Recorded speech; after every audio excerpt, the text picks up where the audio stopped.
Hello friend, मेरा नाम doctor दीपक है और मैं बाल रोग चिकित्सक हूँ।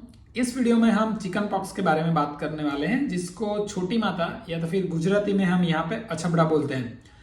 चिकन पॉक्स में होता क्या है, ये कैसे होता है, इसके लक्षण क्या है, घर पे क्या इलाज है, इससे आप बच कैसे सकते हैं, इन सब चीज़ों के बारे में मैं इस वीडियो में आपको विस्तार से सरल भाषा में बताऊंगा। तो ये आप ये पूरा वीडियो देखिएगा।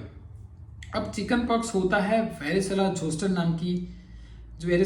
नाम के वायरस से, और ये ऐसा दिखता है। जो फोटो में आपको दिखाई दे रहा है उसके ऐसे लक्षण होते हैं। पूरे बॉडी पे लाल रंग के दाने आने शुरू हो जाते हैं, फिर दानों में पानी भरता है जिससे वेसिकल्स बनते हैं, फिर वो टूट के फिर भूरे रंग की पपड़ी जम जाती है।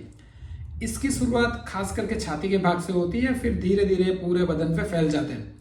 साथ में मरीज को बुखार आता है, सर दर्द होता है, भूख कम लगती है। अगर किसी की इम्यूनिटी बहुत वीक है तो उसको हॉस्पिटलाइजेशन की भी ज़रूरत पड़ सकती है। ज़्यादातर केसेस में ये इन हॉस्पिटलाइजेशन की ज़रूरत नहीं पड़ती, ज़्यादातर मरीज घर पे ही ठीक हो जाते हैं। अब किसी किसी को अगर बहुत ज़्यादा इम्यूनिटी वीक है या हॉस्पिटलाइजेशन की ज़रूरत पड़ी तो उनको न्यूमोनिया और ब्रेन के इन्फेक्शन जैसे कॉम्प्लिकेशन हो सकते हैं, लेकिन ये बहुत कम केसेस में ऐसा होता है। अब ये फैलता कैसे है?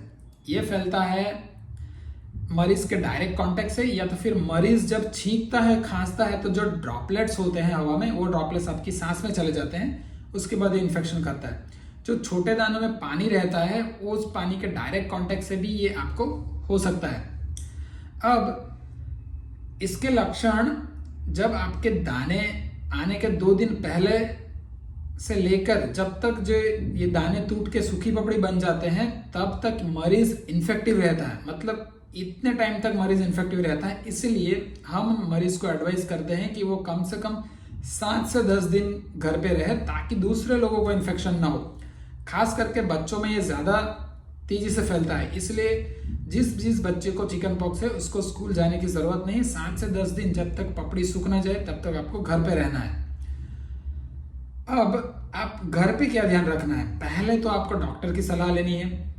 उसके बाद डॉक्टर आपको खुजली कम करने के लिए दवाई देंगे, पेन किलर देंगे, लोशंस या क्रीम देंगे लगाने के लिए, जिससे मरीज को कम खुजली होगी। घर पे आपको अगर मरीज को बहुत ज़्यादा पेन हो रहा है, खुजली हो, तो ठंडे पानी की पट्टी कर सकते हैं, गुनगुने पानी से नहला सकते हैं। उसको अलग कमरे में रखना है जहाँ पे ज़्यादा गर्मी ना हो, ज़्यादा पसीना ना हो, ऐसी जगह पे रखना है। ठीक है। अब घर पे किन लोगों को ज्यादा ध्यान रखना है, किन लोगों को चिकन पॉक्स के मरीज से दूर रहना है? जिनकी इम्यूनिटी ऑलरेडी वीक है, जो बहुत लंबे टाइम से कोई दवाई ले रहे हैं जिसमें इम्यूनिटी ऑलरेडी वीक है। दूसरे की प्रेग्नेंट महिलाएं हैं, बुजुर्ग हैं और छोटे बच्चे हैं जिन्होंने अभी तक चिकन पॉक्स का वैक्सीन नहीं लिया। इन सबको चिकन पॉक्स के मरीज से दूर रहना है, क्योंकि उनको ज्यादा खतरा है। अब इससे बचा कैसे जा सकता है? इससे बचने के लिए बच्चों में वेरिसेला का वैक्सीन मिलता है चिकन पॉक्स का।